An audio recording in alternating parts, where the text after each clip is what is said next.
تلاوت کردہ آیات بینات سماعت فرما لیجیے۔ سورۃ الحشر کی آخری آیاتیں، ان کا مفہوم یہ ہے کہ اللہ تبارک و تعالیٰ اپنی نارین کتاب میں ارشاد فرما رہا ہے، یا ایھا الذین آمنوا اتقوا اللہ ولتنظر نفس ما قدمت لغد۔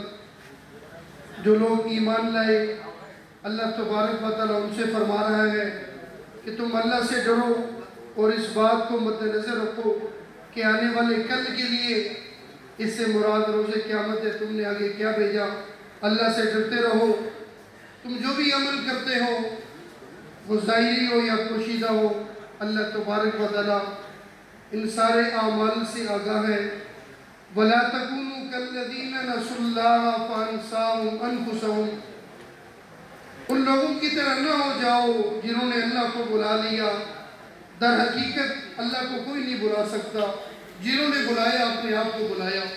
اولئک هم الفاسقون، یہی لوگ نافرمان ہیں۔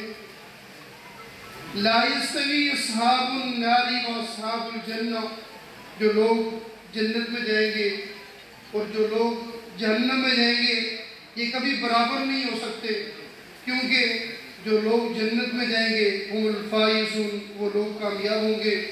اللہ تبارک و تعالیٰ عمل کرنے کی توفیق عطا فرمائے۔